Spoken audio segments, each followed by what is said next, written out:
Thank you. I'm doing great. I'm just going to share my slides really quickly. Let me just make sure I can pull up my presentation all right. Let me put it on slideshow mode. Can you see everything okay? Yep, looks great.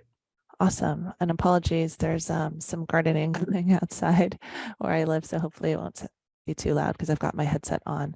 Well, thank you everyone, and welcome to my panel on harnessing data to empower the LGBTQ community. I've prepared slides, but I'm also happy to adjust the speed based on people's preferences. Feel free to drop in the comments if you can, where you're coming from, or if you have any questions. I think we'll have a little bit of time at the end for Q&A as well. So my talk will go over the importances and complexities and basically data on the LGBT community. We'll go over some sources of where you can find LGBTQ data, current insights, as well as some concerns around collecting this type of sensitive information. We'll also look at a case study of how StartOut produced a report on LGBT entrepreneurship. And I'll just touch on some findings with LGBT entrepreneurship, the limitations of the results. Hopefully audience members will leave with a new understanding of how to do data projects that include LGBT people. So just to introduce myself again, my name is Irene Tang. I'm a program director at StartOut. We're a national 501c3 nonprofit that supports LGBT entrepreneurs, connecting them to investors, mentors, and LGBTQ accelerator program events, and we publish research as well. So a little bit about me, I live in Houston, Texas, and I enjoy traveling and spending time with my wife. So to start off, there is a big lack of LGBTQ data available. So queer identities are often not considered in a lot of demographics questions. And what I mean by demographics questions is the characteristics that are tracked about users. For example, when you start an account on a new website, they may ask you for some questions like age, race, ethnicity, gender, your employment status. And even when LGBTQ identity is tracked, it's not necessarily broken down into the different categories within the larger LGBTQ umbrella that we're a part of. And some questions are also limiting. Sometimes they'll just ask for gender and male or female, but they may not include options for non-binary or genderqueer people. So essentially the problem is that there's very minimal sources of publicly available LGBTQ data, though I'll be highlighting two very popular and well-known findings. So a lot of people are familiar with this one. This is a widely quoted stat on the LGBTQ community here in the United States. 71% of the entire population identifies as LGBT. This research was done by Gallup through their US telephone survey. The results are based on 2021 data, and they interviewed more than 12,000 adults in the survey, so a lot of people. And then the next result I wanted to share is this is also another very popular statistic regarding the queer community, and it was actually done by the US Census Bureau through one of their smaller surveys, the Household Pulse Survey. They found that across all age ranges, LGBTQ people reported higher levels of anxiety and depression symptoms than non-LGBTQ people. And those of us in the LGBTQ community probably have a lot of ideas already around like why this is the case, whether it's challenges coming out to friends and family, your workplace, financial challenges, or discrimination even in public. So there's a lot of reasons why this may be. They didn't really dive into that, but they did include some questions around LGBTQ data, which did not get tracked in the last decennial census. So, the one that happens every 10 years. They didn't include LGBTQ identity in that one. But in this household pulse survey, they actually did. And the household pulse survey's purpose is to provide insight into mental health and well-being of the United States population. So this survey originally began in 2020, and they asked 2 symptoms related to anxiety and depression. But in their 2021 survey, they started including information on sexual orientation and gender identity. So if I abbreviate it as SOGI, that's just to let you know, sexual orientation and gender identity information. So let's look at the questions and how they asked it. So in these next 2 slides, I'll go over how they asked these SOGI questions. This graphic shows how they measured gender identity in a 2-part question. What sex were you assigned at birth on your original birth certificate? The choices of male and female. And then the second question is about their gender identification. So do you currently describe yourself as male, female, or transgender? And you can see these are the options that they provided as well. They also asked a question on sexual orientation, which will show you how they phrase that. It says, which of the following best represents how you think of yourself? The choice answers of gay, lesbian, straight, bisexual, or something else, or I don't know. So this is kind of the way that they were able to do this survey. And then here, they also published some information. This from the same household pulse survey, they published a map showing the percentages of adults who identified as LGBTQ. Not too surprising in my opinion, but it's interesting to see the differences by state. And next, I'll go over some concerns for collecting LGBTQ data. So we went over some famous studies that were conducted, but I also want to share that there are a lot of concerns about this data collection. So what are some of the concerns people might have? Well, being asked sensitive questions like your gender identity or sexual orientation, people can be concerned about their privacy and security. So some of the questions people may be asking are, well, I'll try not to read off my slides too much, but this question I will. Who's collecting my data? Why do they need it? What are they using it for? Can this data end up in the wrong hands? Will the government use this against me? Will people in my circles use this against me? I mean, these are just some very justifiable reasons why people may be afraid to share their data with surveyors. So just wanted to keep that in mind. And now I want to talk about some quick methods to address privacy and security. Privacy is essentially your ability to control how your information is used and viewed, while security is more around the technical storage of that data and protection against threats. So regarding methods, encryption ensures your data is private through a transfer process or while it's being stored. Usually this is done algorithmically by converting data into codes where other nefarious people or bad actors won't be able to understand the data even if they access it. Another way is to ensure who has access and limiting that access. So trusts are entities where a group of people, the trustees, look after an asset on behalf of other people, the beneficiaries who actually own that data.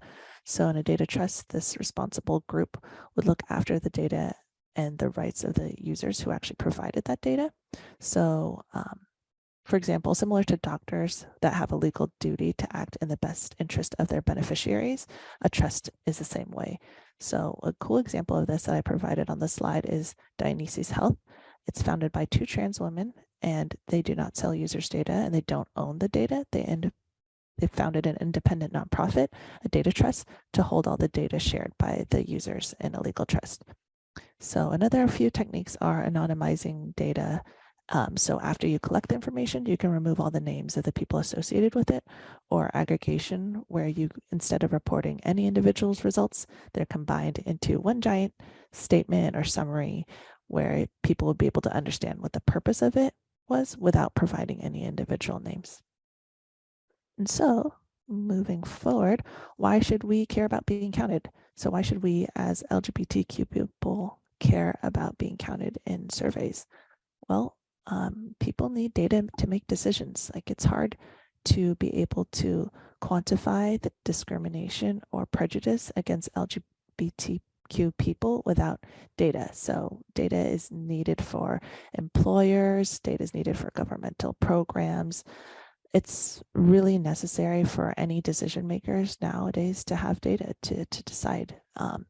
I know we want to have quantitative evidence to support the qualitative evidence. So qualitative evidence is like our individual stories, like us telling our stories to other people, but needing quantitative data is sometimes necessary for, say, a policymaker to decide what type of policies to implement or where they should allocate funding. I mean, government programs allocate like 1.5 trillion in federal funding, and it's good to be informed about how that money gets allocated or how it should be allocated. And I'll go over another interesting report.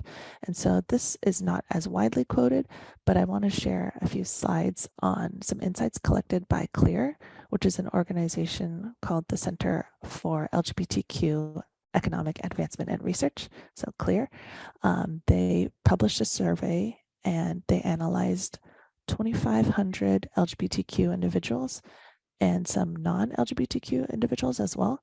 And they were asking questions about their financial status, financial priorities, discrimination, and costs. So this is more around LGBTQ finances specifically. So one of their results, LGBTQ people reported losing the ability to rely financially on their families after coming out. So a lot of 73% of LGBTQ respondents said they could rely financially on their family before telling them about their sexual orientation, as opposed to only 62% reported being able to rely financially after coming out. The gap is even larger for transgender respondents.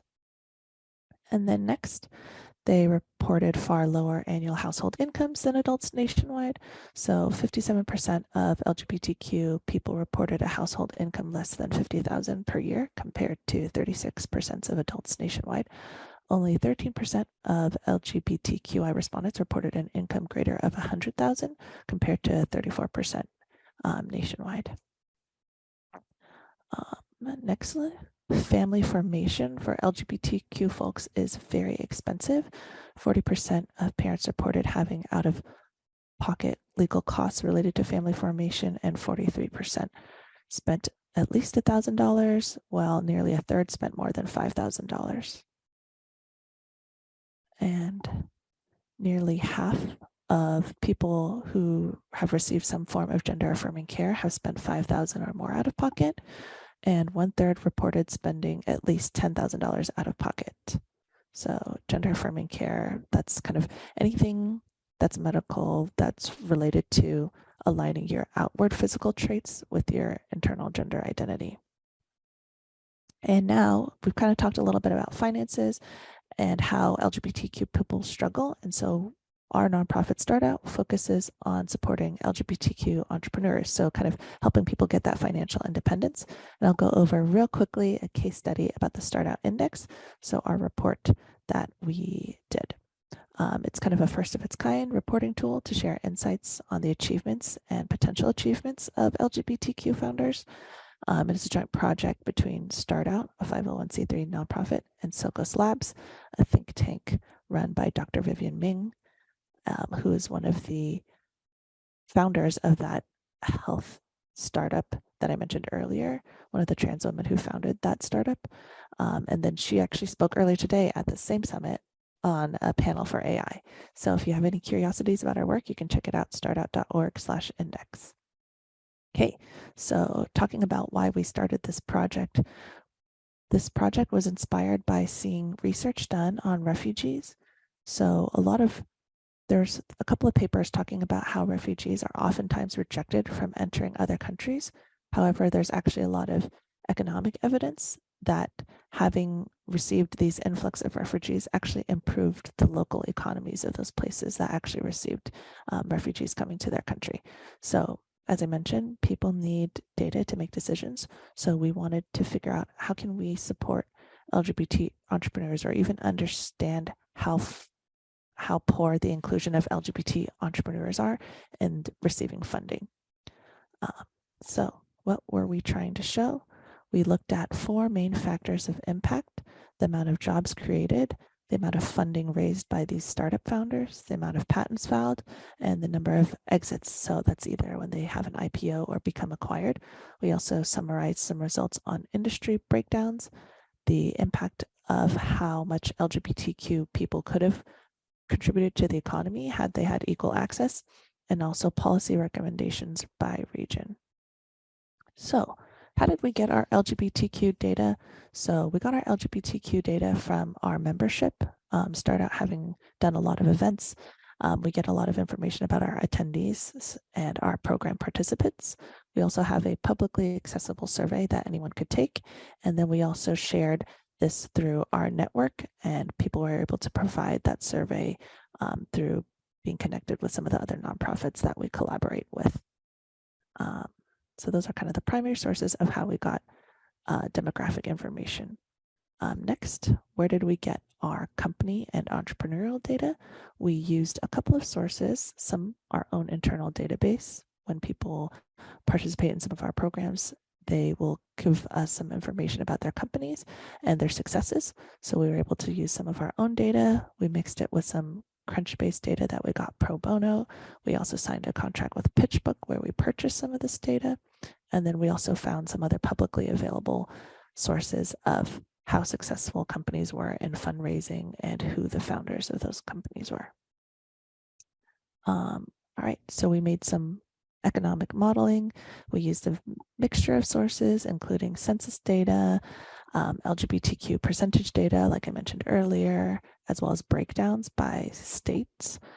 We got some information from the Bureau of Labor Statistics about economic data of various areas. And then we also used the US Patent and Trademark Office for patents issued. And then how did we ensure people feel safe providing their data?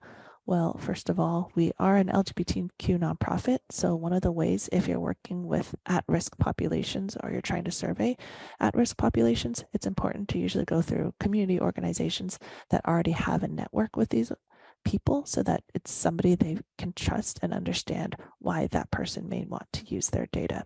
So we are an LGBTQ nonprofit, so people understand like we do programs and we want to be able to make sure our programs are as helpful as they can for our audience. Also, additionally, we anonymized and aggregated our results, so there's no personally identifiable information on our website besides summaries. So just to kind of go over just some final things, I just want to touch on the infrastructure. We have a methodology page where we kind of go over how we did all of our economic modeling, how we gathered our data, how we categorize and describe certain things like how do we consider an entrepreneur to be a high impact entrepreneur. It's very hard to measure every single entrepreneur out there, but we're only looking at a subset of entrepreneurs who are fundraising. So that's kind of all stuff that we go over through our methodology page. So you can read a little bit more about that if you are curious. So what are some of the results that we had? We were able to generate an index that shows at a nationwide level how much funding, jobs, patents, and exits were created across the country by different metros and different states. This is just kind of the map that we were able to build. It's live on our website. You'll be able to see some information about how the whole United States does and which regions are doing better than others in terms of the inclusion of LGBT entrepreneurs in their region. Here, I'll go to a screenshot of the San Francisco Bay Area, which has very high entrepreneurship equity score, which shows that entrepreneurs in the Bay Area do very well who are LGBT compared to regular entrepreneurs. So we don't see a lot of gaps in LGBT entrepreneurs trying to raise funds. So the larger the bubble size, the larger the economic activity of a region. And you can see here that, oops, let me go back real quickly. The green, large green bubble of the San Francisco Bay Area means people in the Bay Area who are LGBT are doing well. And you can see there's a lot of other red dots around the country that show areas where LGBT entrepreneurs are either not showing up or they are not doing well compared to their counterparts who are also entrepreneurs in their other regions. We also were able to report on statistics on the whole country, the total number of entrepreneurs that were successful at raising funding, as well as the number of LGBT entrepreneurs we identified and estimated. And then I also live in Houston, so I just wanted to share some results from the Houston area. Unfortunately, Houston is not as good as the Bay Area in terms of including LGBT founders, and there's just a little bit less economic activity in general. So I wanted to go over some insights that we found on our research next. And of all the LGBT entrepreneurs, we found that even though the LGBTQ population's around 7.1%, as I mentioned earlier, only 0.5% of all the funding raised to startups went to LGBTQ entrepreneurs. So we studied $2.1 trillion in funding and found that of the LGBT entrepreneurs we identified, only 0.5% of the funding actually went to them. Even though, let's go to the next slide. On average, LGBTQ founders received only about 84% of what an average founder would raise. Conversely, LGBT entrepreneurs actually created more jobs, more patents, and more exits given equal amounts of funding. And then Of the LGBTQ funding dollars, 85% was raised in the top 5 metros. San Francisco received 6 times more funding than New York and Los Angeles, and 12 times more funding than Denver and Austin. So essentially, a lot of founders in San Francisco Bay Area, not much funding going to other places. Like a huge percentage was based in San Francisco, whereas it's actually for LGBTQ founders, they fared a lot better in San Francisco than even when we looked at all entrepreneurs. San Francisco didn't raise, when we break down by all entrepreneurs, not just LGBTQ, the percentage of funding that went to San Francisco was not as nearly anywhere as high as the amount of funding when we looked at LGBTQ people raising funding in San Francisco. So some information about the most founders in general: San Francisco, New York, Boston, Los Angeles, San Diego. Founders who are LGBT: San Francisco, New York, Los Angeles, Long Beach, Boston, Denver. So there's actually a little bit of differences for areas that have more LGBTQ founders versus when we look at all founders in general. And then when we looked at entrepreneurial metros without LGBTQ founders identified, they're mainly in the South. And that's actually something that was very interesting in terms of our policy analysis, because we then would look at which areas have non-discrimination policies. And we found that a lot of the areas where LGBTQ entrepreneurs are not identified and or not doing well, they oftentimes don't have as comprehensive LGBTQ non-discrimination policies. And so now we'll go over some limitations on our research. So we have some limitations on our research. We're definitely missing people. We'd love to have more intersectional data. Right now we have limited breakdowns beyond just overall LGBTQ umbrella, but we'd love to see maybe breaking it out between lesbian, gay, bisexual, transgender founders, or any other category breakdowns, as well as maybe looking at it in terms of a racial lens, as well as LGBTQ identity. We're also only looking at high growth entrepreneurs at the moment. As I mentioned, we're only looking at entrepreneurs who are successful in raising funding, because it's a lot easier to get data on people who've raised funding through these various sources like PitchBook and Crunchbase, that literally their business is reporting on this type of data. We'd love to have some peer reviews while also maintaining data privacy.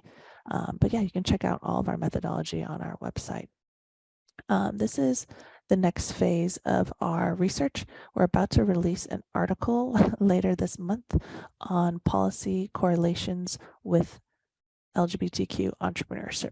So we're utilizing some economic models and statistical models to try to understand, if we were to remove these non-discrimination policies, what is the estimated economic impact of that specific metro or region, improving their economic results because LGBT people were no longer going to be discriminated against. And as you know, there are hundreds of bills right now which are going to be limiting LGBTQ people's rights. And these are all things that will be exciting to analyze, and that we can hopefully make some good economic recommendations based off of removing discriminatory policy and showing the improved economic impact of a region. So ending on a positive note, we have some things that we're going to be looking forward to: our policy analysis to provide actionable recommendations. Start out and other LGBTQ nonprofits are speaking with governmental departments on advocating for LGBTQ data and safer ways to track this. Crunchbase just released a new feature that I also helped advise on how to tag companies as LGBTQ founded or LGBTQ led, because the more we normalize this and the more we have people being out and understanding that this is a thing that should be tracked, this is a piece of our demographics, our piece of our identity that is important, because without data, we wouldn't be able to provide as accurate reporting on the true state of LGBTQ economic reality. And then also some positive trends from that same Gallup poll I mentioned earlier. There's higher rates of LGBTQ percentage in younger generations. Honestly, I think that a lot of these younger people are just more understanding of these terms. And so you can see here from the results, like, we are really standing on the shoulder of giants to help young people come to terms with their sexuality or sexual identity or gender identity. You know, people are more and more accepting of LGBTQ identities, but at the same time, this is also making us a big target for anti-trans, anti-queer, anti-drag, LGBTQ bills. So that's just something to kind of consider. Like, young people are more and more open to identifying as LGBTQ. And as I mentioned, better results are possible with better data and insights on LGBTQ people. We can become more and more able to advocate for change and have some good recommendations for that. I realize we're almost at time now, so I had some resources, slides that I could go over, but I do also want to open it up to questions. Let me just take a look to see if there's any questions. Gosh, there are a lot of audience questions. Please feel free to check out the startout.org website, startout.org/index. I do have some resources already live about policy. So if you want to read that, definitely feel free to do that. And then let me take a look here. Sorry. Let me see if I can just run through a couple of these resources as well in terms of LGBT identification. So resources for entrepreneurs or founders. The NGLCC, they have a certifying body for LGBTQ owned companies. You can connect with your local affiliate chapter, breakdown of all the different regions. And then start out, we also have a whole bunch of events, local chapters, virtual programming, 40 plus free events a year. There's a bunch of programs we have to connect entrepreneurs to investors. That's our Access to Capital program. We have a Start Out Growth Lab, an accelerator program for just LGBT founders. So any company can join that as long as they have one founder who's LGBT. We also have a mentorship program, so feel free to join and try to find a mentor. Let me just kind of click through that really quickly. So National Gay and Lesbian Chamber of Commerce, the NGLCC. You can take a look and you can connect with other local businesses in your area who are kind of close to by, but they also have like a national organization as well. And then, as I mentioned earlier, we have a program to connect you to capital. We have programs for accelerators. Feel free to screenshot any of these. Sorry, I'm running through so quickly. I just had so much stuff I wanted to share. And then lastly, we also have a mentorship program. And then questions, contact me. You can find me on LinkedIn. Let me know if you have any questions on this research or if you want to get some links to some of the other presentations that I talked about, other reports that are out. So yeah, thank you so much, everyone. And please reach out to me if you have any questions. Otherwise, I really appreciate you all taking your time to join me today. Thank you. Thank you for making the time today. That was so fantastic. It's so great to hear different aspects from the Start Out team. We had someone yesterday as well. So it's just such an awesome thing that y'all are doing. So thank you for sharing with us. And I hope you all come back, do more. These are great. Thank you so much. Yeah. Have a good day now. Take care.